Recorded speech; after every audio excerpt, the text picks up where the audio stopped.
Nós vamos abrir a palavra de Deus, a carta de Paulo aos Efésios, capítulo 6, e faremos a leitura dos versos 10 ao verso 13.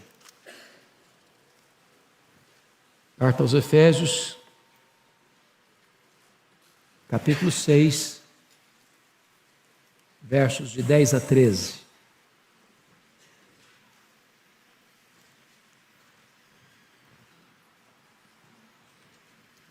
Paulo escreve assim: quanto ao mais, sede fortalecidos no Senhor e na força do seu poder, revesti-vos de toda a armadura de Deus, para poderdes ficar firmes contra as ciladas do diabo. Porque a nossa luta não é contra o sangue e a carne, e sim contra os principados e potestades, contra os dominadores deste mundo tenebroso, contra as forças espirituais do mal nas regiões celestes. Portanto, tomai toda a armadura de Deus, para que possais resistir no dia mau, e depois de terdes vencido tudo, permanecer inabaláveis. Arnold Toynbee, excelentíssimo historiador, disse que a história da humanidade é a história das guerras. Desde que o pecado entrou no mundo, jamais houve um tempo de completa paz. As guerras fazem parte da história humana. Cada acordo de paz se investe ainda mais em armas de destruição. Só no século passado, o mundo foi assolado por duas grandes guerras mundiais. A primeira delas, 1914 a 1918, mais de 30 milhões de pessoas foram ceifadas. Parecia que o mundo aprenderia a lição. Mas em 1939 começa a Segunda Guerra Mundial, que vai até 1945, e mais de 60 milhões de pessoas foram eliminadas cruelmente. Proliferam-se as guerras étnicas, as guerras tribais, as guerras religiosas, as guerras ideológicas. E nós estamos num mundo em pé de guerra. Famílias contra famílias, partidos políticos contra partidos políticos, ideologias contra outras ideologias. Mas hoje eu não vim aqui tratar desse tipo de guerra. Hoje eu quero tratar com você sobre uma guerra mais ampla, mais grave, de consequências mais danosas. Eu quero usar como tema hoje: estamos em guerra. Que tipo de guerra é esta? Que tipo de batalha é esta? Que abrange a todos nós. Nessa peleja não há campo neutro. Nesta peleja não há ninguém dispensado. Quem não é um guerreiro é uma vítima. Não há lado neutro. Quando eu era criança ainda, vi um quadro dependurado na parede de uma igreja. E alguns talvez já viram esse quadro, chamado Quadro dos Dois Caminhos. E naquele quadro, quando observei um pouco mais atentamente, percebi um grave erro. Havia um caminho estreito, sinuoso, íngreme, rumo à glória. Havia outro caminho largo, espaçoso, concorrido por uma multidão. Prazeres, diversões, vícios, festas, excessos. Mas curiosamente no quadro havia um grupo que ainda estava antes dos dois caminhos, como se ainda tivesse que fazer uma opção: qual caminho seguiriam, se o largo ou se o estreito. Você não encontra isso na Bíblia. Ou o homem está no caminho largo, ou o homem está no caminho estreito. Ou ele vive debaixo do governo de Cristo, ou ele está sob a potestade de Satanás. Ou ele está no reino da luz, ou ele vive no império das trevas. Ou Jesus é o Senhor da sua vida, ou ele está debaixo do tacão de Satanás. Ou Deus governa a sua história, ou ele está sob a potestade do mal. Não há campo neutro. Certamente a vida cristã não se desenrola aí num parque de diversões, numa colônia de férias. Nós vivemos num campo minado. Não apenas a nossa carne milita contra nós, porque a inclinação da carne dá para o mal e a inimizade contra Deus. Não apenas o mundo, esse sistema posto no maligno, cujos valores são outros, diferentes dos valores do reino de Deus, distorcendo a verdade, maquiando a mentira, dourando a pílula, transformando o pecado em algo apetitoso, vantajoso, proveitoso, necessário. Mas temos ainda mais, um inimigo invisível, porém real. Um inimigo que você não pode lutar contra ele com armas carnais, mas você precisa de armas espirituais, poderosas em Deus, para destruir fortalezas e anular sofismas. Todos nós estamos nesta guerra.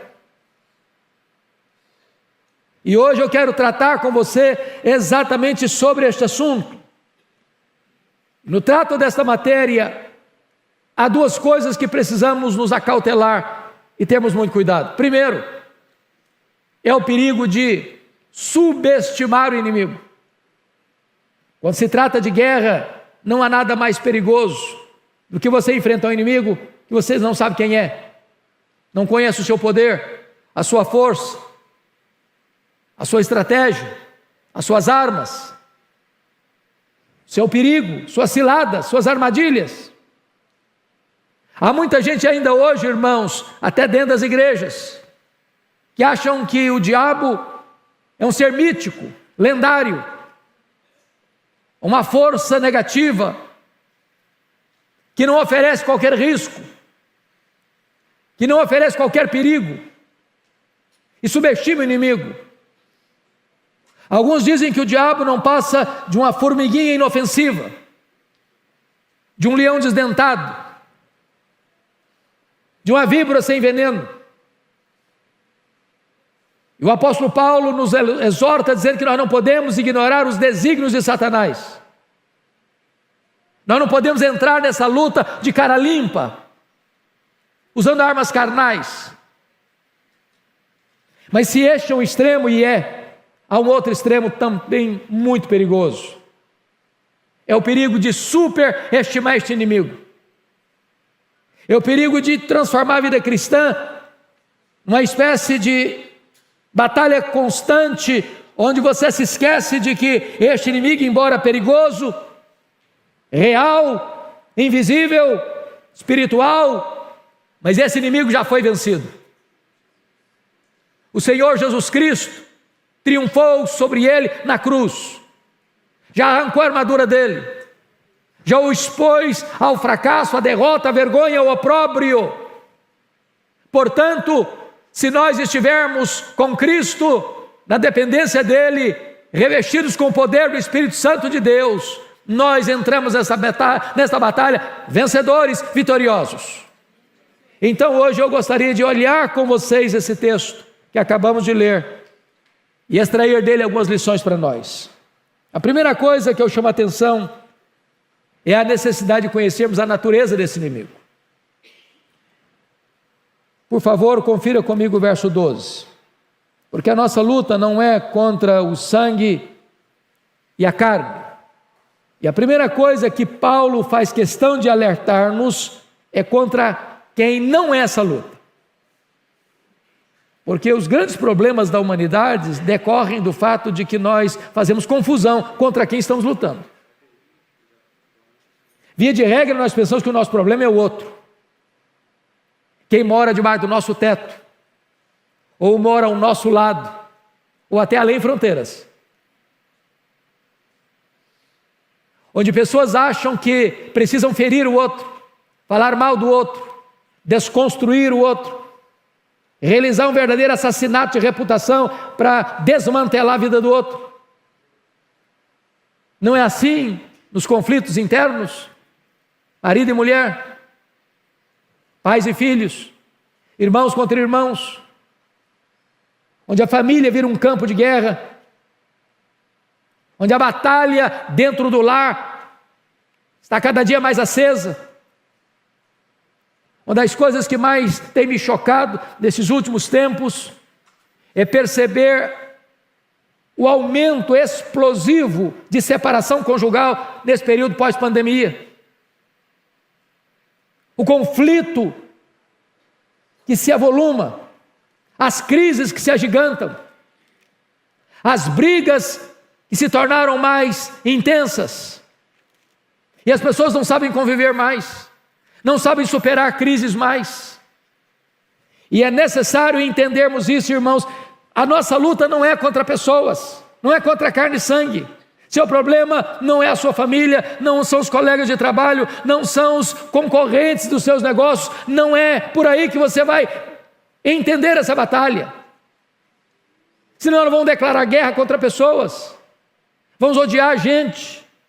Estamos vivendo uma época de polarização na nossa nação, famílias em guerra, partidos políticos em guerra, uns contra os outros, e às vezes a gente pensa que é derrotando o outro que nós vamos ganhar essa batalha, e a nossa luta não é contra carne e sangue, não é contra carne e sangue. Mas então, vamos olhar a segunda pergunta: se a nossa luta não é contra carne e sangue, contra quem é a nossa luta? E eu peço que você olhe comigo o verso 11 e o verso 12 para responder isso. Revesti-vos de toda a armadura de Deus, para poderes ficar firmes contra as ciladas do diabo. Porque a nossa luta não é contra carne e sangue, sim contra os principados e potestades, contra os dominadores deste mundo tenebroso, contra as forças espirituais do mal, nas regiões celestes. A primeira coisa que o texto diz é que a nossa luta é contra o diabo. Versículo 11. E esse ser é um ser maligno, não é um mito, não é uma lenda, é um anjo caído, que a Bíblia chama de Satanás, diabo, maligno, tentador, assassino, ladrão, Apolion, Abadom, pai da mentira, príncipe da potestade do ar, Deus desse século, leão que ruge, antiga serpente, que veio para roubar, para matar e para destruir. E quando você olha o currículo dele com os nomes que a Bíblia lhe dá, você percebe que você não pode enfrentá-lo de cara limpa, na força do braço, com estratégias humanas.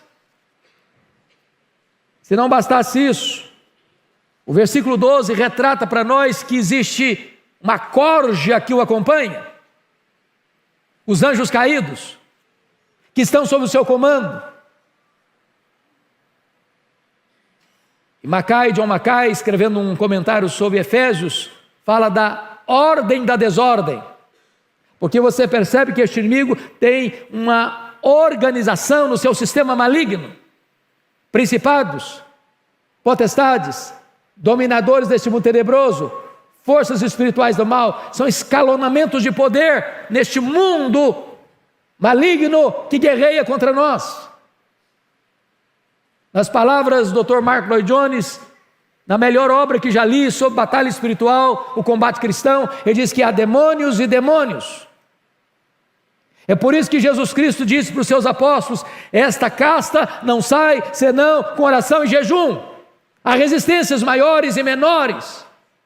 E nós precisamos entender que toda essa estrutura maligna, toda essa orquestração do mal em estratificações de poder declaram guerra contra nós, e a nossa batalha é contra esses seres malignos que não dormem, que não tiram férias, que ficam nos espreitando, porque a Bíblia diz que o diabo anda ao nosso redor como um leão que ruge, procurando a quem devorar. Ele vive por aí, rodeando a terra e passeando por ela. E nós precisamos compreender, meus amados irmãos, a gravidade disso, para entendermos quais são as características desses inimigos. Então vejamos em primeiro lugar quais são as características desse inimigo. Primeiro, eles são poderosos. A Bíblia fala de principados e potestades. Não há nada mais perigoso do que a soberba espiritual de eu achar que eu tenho em mim mesmo a força, o poder para enfrentar o inimigo. Ele é astuto, ele é ardiloso, ele é poderoso. E nós precisamos nos acautelar para não acharmos que nós temos condições de enfrentá-lo com o nosso próprio entendimento, com a nossa própria força. Ele é o espírito que atua nos filhos da desobediência, fazendo deles escravos. Ele cega o entendimento dos incrédulos. Podem perceber isso. A gente pensa que o diabo ele age só uma pessoa que você vê se retorcendo, espumando, endemoniada. Não, o diabo age nos meios acadêmicos, cegando o entendimento, trazendo confusão ideológica, trazendo confusão filosófica, trazendo confusão de conceitos, cegando o entendimento, tapando os olhos à realidade espiritual. O diabo age como? Na ganância. Como agiu no caso de Ananias e Safira, que foram enganados, porque eles queriam fama, e eles usaram esta questão para alcançar a fama, o dinheiro, como usou com Geazi, ou o orgulho, como usou com Uzias, ou a segurança pessoal na força do seu exército, como está lá em 1 Crônicas 21, com Davi, levando-o a fazer um censo para mostrar a grandeza do seu exército. Precisamos nos acautelar, portanto, mas mais do que isso, esses inimigos são malignos. Veja você no verso 12, são neste mundo tenebroso, forças espirituais do mal. E a nossa luta vai exatamente entrar nessa questão que ele diz aí, contra dominadores deste mundo tenebroso. E a ideia aí é de trevas espessas, lôbregas, dos porões da iniquidade, das profundezas do mal. Quanta coisa imunda, quanta coisa horrível, quanta coisa maligna você vê hoje. E quando você vai cavar lá no profundo, você vai ver a ação do inimigo neste mundo tenebroso. Guerras, assassinatos, arrombamentos, assaltos, aborto, arrombamentos tirando a vida do outro, latrocínio. Tudo isso, irmãos, existe por trás muito mais que uma mente humana. O homem é caído, é verdade. O mundo está posto maligno, é verdade. Mas por trás da carne, por trás do sistema do mundo, existe um agente do mal inspirando tudo isso. Você olha, por exemplo, a questão do cinema hoje, que é uma arte extraordinária. Quando você vê hoje o volume de filmes que tem de ocultismo, de violência extrema, ou de produtos nesta área no mundo infantil, quanto mal, quanta violência, quanta coisa horrível. Não é possível que apenas a mente humana conceba tudo isso. Existe um espírito que está agindo malignamente para mudar a cultura, para mudar tudo, para servir de prato cheio, para que as pessoas deixem a Cristo e sirvam a Satanás nesses aspectos da ação maligna. Mas mais do que isso, esses inimigos são também astutos. Olha comigo o versículo 11. Está escrito assim: revestível de toda a armadura de Deus, para poder ficar firmes contra as ciladas do diabo. A palavra cilada aqui é a palavra metodeia, de onde vem a nossa palavra métodos e estratagemas. Depois de Deus, talvez ninguém nos conheça melhor que Satanás, porque ele vive por aí, rodeando a terra e passeando por ela. Ele está de olho, está antenado. Ele está como um leão rugindo ao nosso redor, procurando alguém para devorar. E ao conhecer-nos, ele sabe o seu ponto forte, supostamente forte. Aquilo que você acha que você é forte, que pode ser o seu ponto mais fraco. Lembram de Pedro? Pedro, quando Jesus diz: olha, Pedro, Satanás requereu você para peneirar você como trigo, mas eu roguei por ti. E Jesus havia dito para eles: olha, nesta noite todos vós os escandalizareis comigo, como está escrito, feriria o pastor e as ovelhas ficarão dispersas. E Pedro: não, Senhor, a corda não rói do meu lado, eu sou um homem forte, Eu tenho confiança em mim mesmo. Em que todos te abandonem, eu jamais. Por ti darei minha vida, irei contigo para a prisão e para a morte. E Pedro, nesse momento, ele pensa que ele é forte, ou até pensa que ele é melhor que os outros. E aí estava a fraqueza dele. Por isso a Bíblia diz: aquele que pensa está em pé, veja que não caia. Não confie em você, não confie no seu conhecimento, não confie na sua cultura, não confie na sua riqueza, não confie na sua saúde, não confie no seu potencial. Saiba disso, você depende da graça de Deus para ficar de pé. Mas, amados, o inimigo também conhece o nosso chamado ponto fraco. Todos nós temos um calcanhar de Aquiles. Nem todos são tentados na mesma proporção, com as mesmas coisas. Um é tentado na área do sexo, outro é tentado na área do dinheiro, outro é tentado na área da vaidade, da soberba, da arrogância. E ele conhece essas coisas, e ele patrocina o ambiente para que você pise numa casca de banana e caia. Então vigie. Ele tem muitas ciladas. Foi assim que a Bíblia diz com Jesus Cristo. Ele tentou Jesus 40 dias no deserto. 40 dias. Jesus estava com fome, tinha jejuado 40 dias, e ao longo dos 40 dias, Satanás está tentando Jesus. E diz a Bíblia, lá em Lucas 4, que o diabo o abandona e o deixa até momento oportuno. Ele volta à carga, de outra maneira, com outros instrumentos, com outras estratégias, com outros métodos. Então vigie, meu irmão, vigie. Mas mais do que isso, meus amados, precisamos agora não só conhecer esse aspecto, mas conhecer as estratégias dele. Então vamos olhar um pouquinho. Lá em Lucas 11, 21 e 22, diz que este inimigo é chamado de valente, e ele tem uma casa bem guardada, e guarda em segurança todos os seus bens. A pergunta é: quem é esse valente? É o diabo.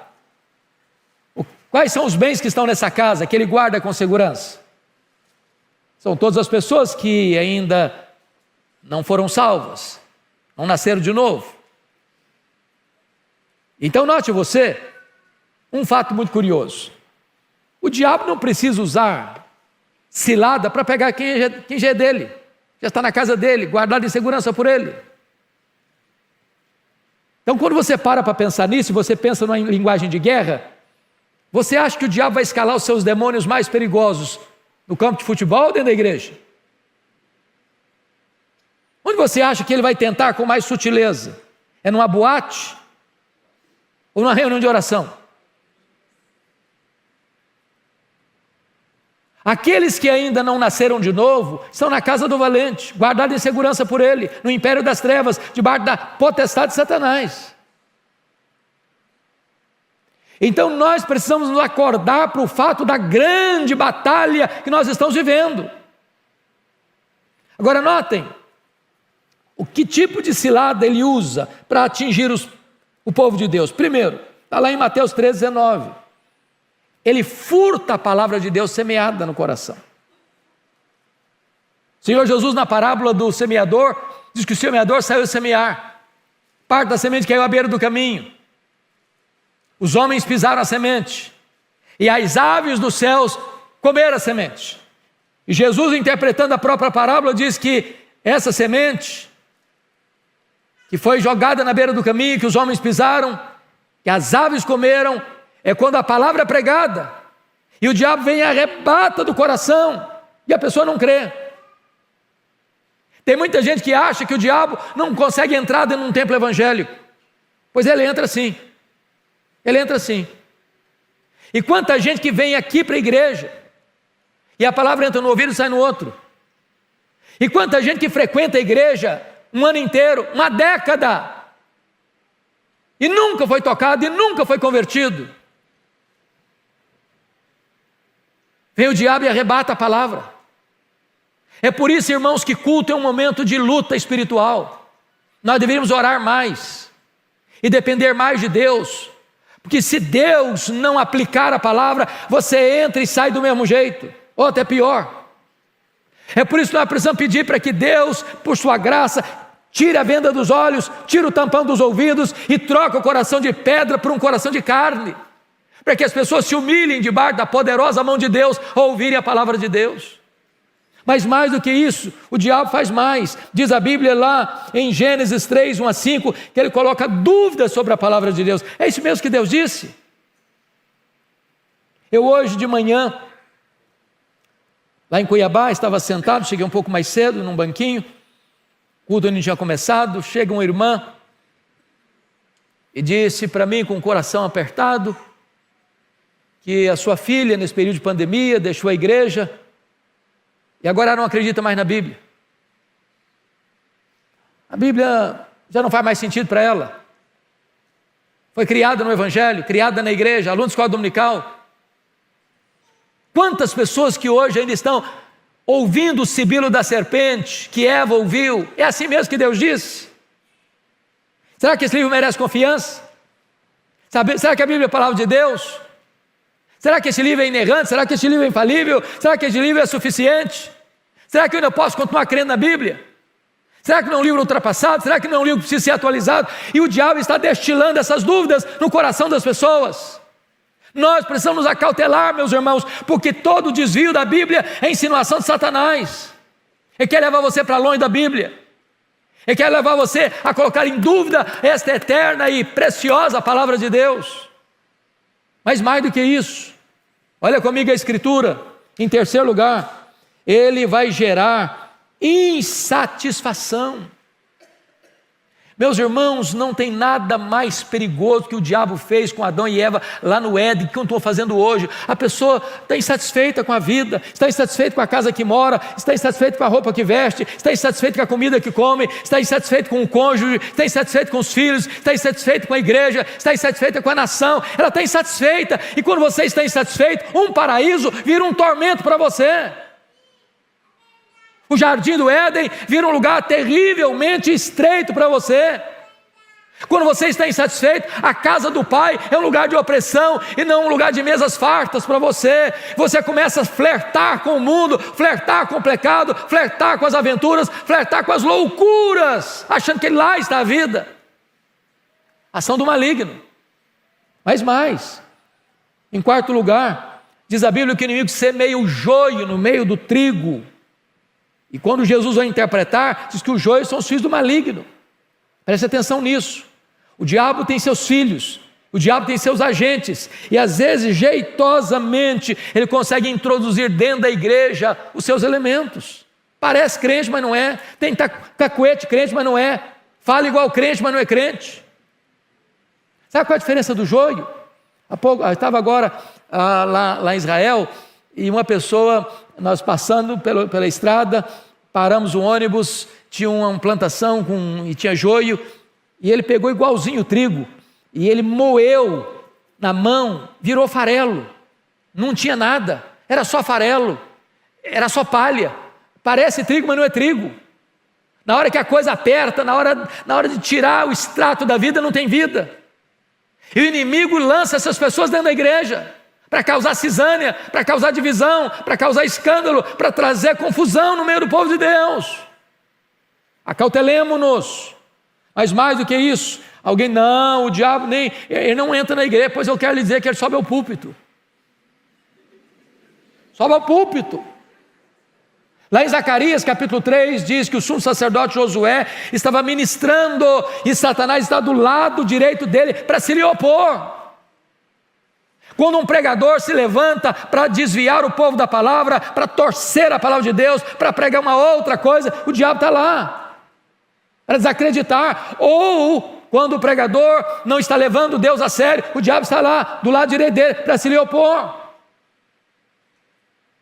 Mas mais do que isso, irmãos, mais do que isso, a Bíblia fala que o diabo às vezes tem ingerência na mente de um crente.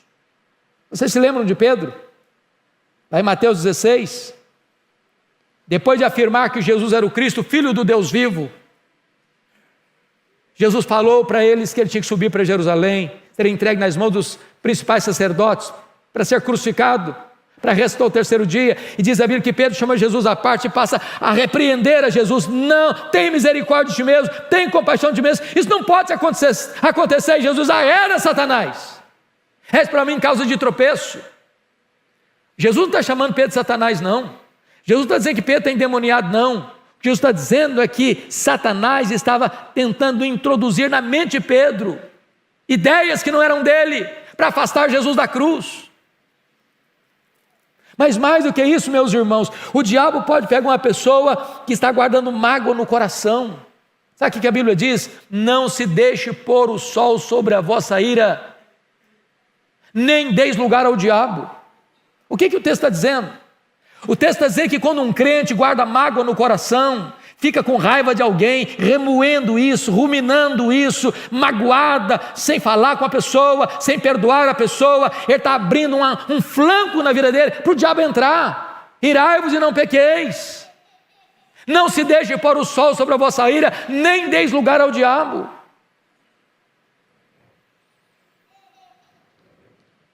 Pois bem, a Bíblia diz que o diabo até se transfigura em anjo de luz.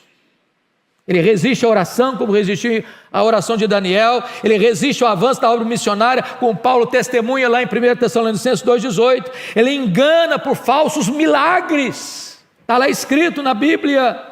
Em 2 Tessalonicenses 2,9, engana através de falsos milagres. 2 Tessalonicenses 2,9. Tem muito milagre aí, meu irmão, que as pessoas estão aplaudindo e é o diabo que está realizando para enganar as pessoas, para levar as pessoas para longe de Deus. Mais do que isso, o diabo, diz a Bíblia, ele cria falsas doutrinas, espíritos malignos que induzem a falsas doutrinas. E nós precisamos estar atentos a tudo isso, meus irmãos, para não sermos um joguete nas mãos desse inimigo nessa guerra espiritual. Mas eu quero concluir dizendo para vocês que esse inimigo tem duas estratégias que ele usa aqui no texto.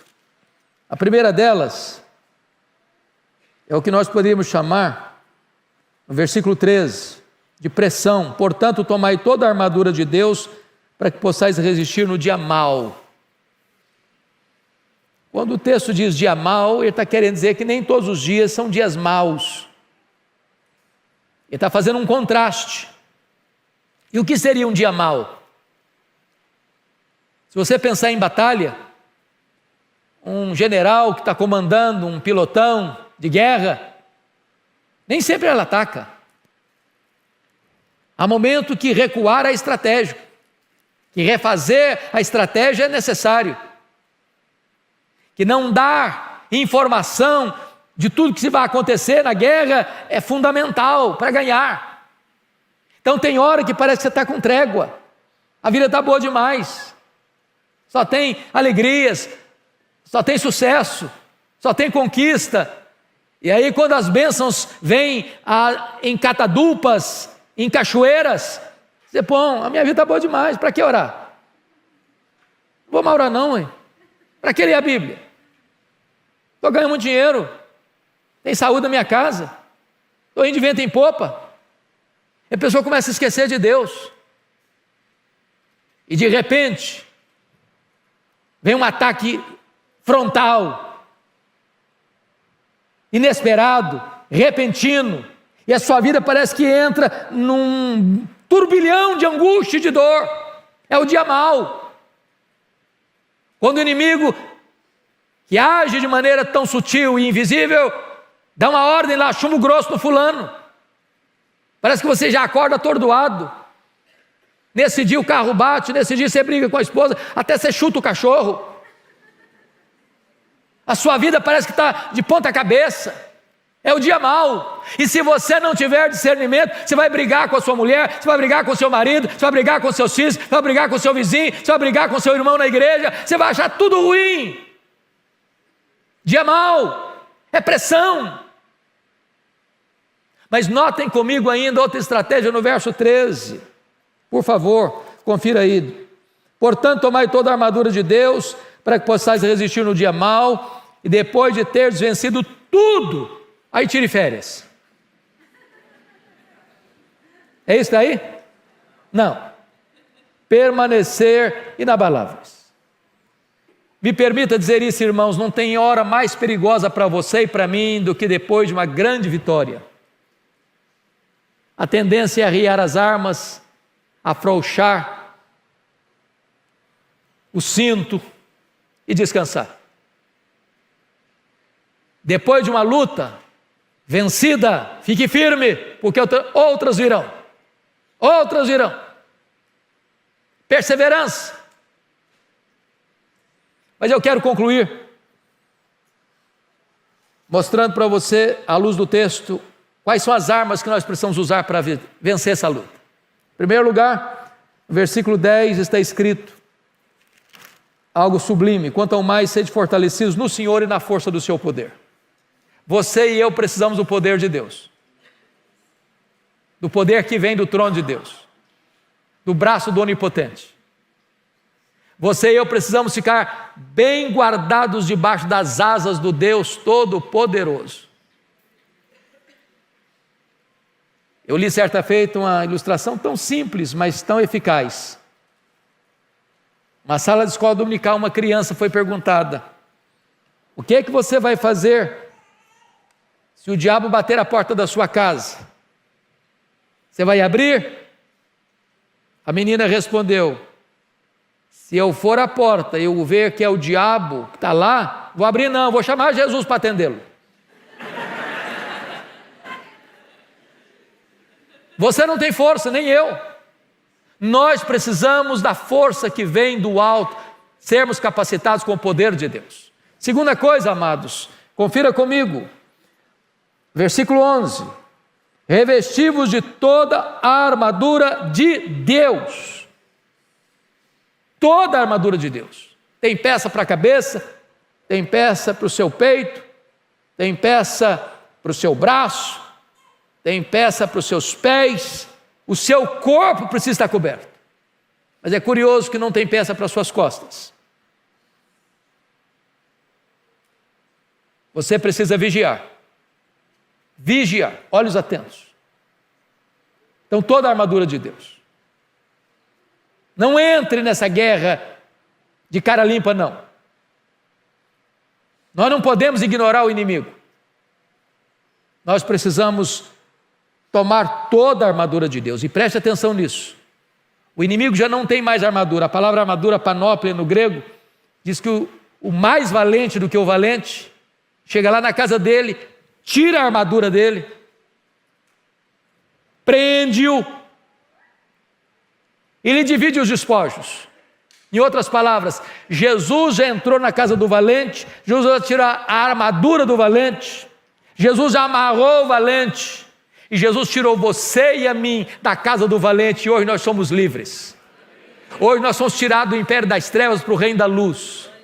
Hoje nós pertencemos ao reino de Cristo. Hoje nós somos filhos de Deus. Hoje nós estamos libertos e hoje nós estamos cobertos pelo sangue do Cordeiro. Louvado seja Deus! E o inimigo não tem armadura, mas você e eu podemos ser tomados e revestidos de toda a armadura de Deus. Que o Senhor então nos ajude e nos fortaleça. Me permita ilustrar isso.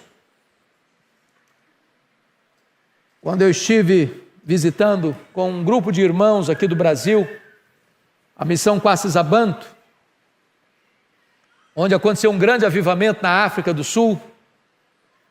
Aquele avivamento começa com uma história muito curiosa, com o pastor Erle Stign. Ele pregava lá já há 12 anos, ele armava uma tenda e pregava para os Zulus, uma tribo animista, feiticeira, extremamente brava. Para você ter uma ideia, quando dois Zulus entravam em conflito, em guerra pessoal, em briga pessoal, um tinha que matar o outro. E ao matar o outro, tinha que abrir o ventre, pegar o fígado e chupar o sangue, para dizer que ele era homem, bravo, guerreiro. Resultados pífios, 12 anos. Até o dia que o pastor Erlo estava pregando e entra uma mulher, se assenta no último banco. Terminado o culto, o pastor vai conversar com ela, e ela pergunta assim: pastor, o senhor pregou hoje que o seu Deus tem todo o poder, é isso mesmo? É isso mesmo que eu preguei.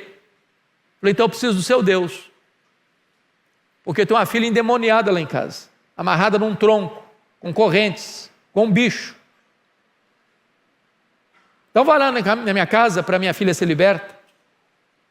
O pastor Erlo disse que naquele dia sentiu um calafrio na espinha. Disse, meu Deus, se não funcionar, o que é que eu vou fazer? Quando ele chegou, o quadro era muito pior. A moça estava igual uma fera selvagem, ensanguentada, furiosa. Ele tentou expulsar os demônios daquela moça, não conseguiu. Ele chamou os missionários da região, não conseguiram. Amarraram a moça, levaram-na para uma fazenda. Ela quebrou tudo por lá e tiveram que devolvê-la no estado pior. E o pastor Erlo tomou a decisão, eu vou embora daqui. Eu não tenho mais autoridade para pregar aqui. Estou desacreditado aqui. Quando ele estava arrumando as malas para ir embora, Deus falou ao coração dele, você não tem que ir embora, você tem que buscar poder. Ele parou tudo que estava fazendo, chamou os missionários, eles começaram a buscar a Deus, a acertar a vida com Deus, e Deus foi trazendo sobre eles convicção de pecado, meses e meses de choro, de lágrimas, de arrependimento. Os últimos 3 meses, eles se reuniram 3 vezes por dia, eles só conseguiam chorar. Ao final desse tempo, numa manhã, o Espírito Santo foi derramado sobre eles.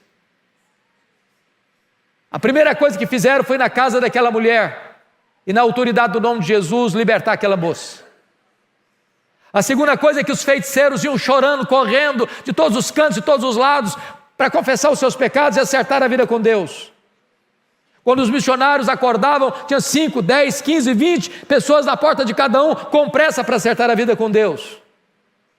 E eu vi com os meus olhos ali, coisas extraordinárias acontecendo. Primeiro, um templo construído para 15 mil pessoas numa fazenda. E multidões vindo de todos os cantos do mundo, para ver o que Deus estava fazendo ali. Cegos viram, coxos andaram, mortos ressuscitaram. Multidões se converteram.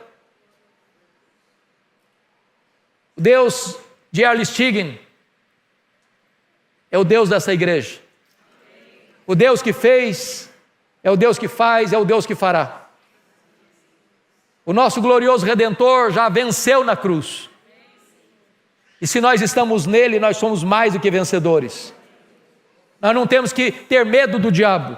A Bíblia diz que nós devemos nos submeter a Deus e resistir ao diabo, e ele fugirá de nós.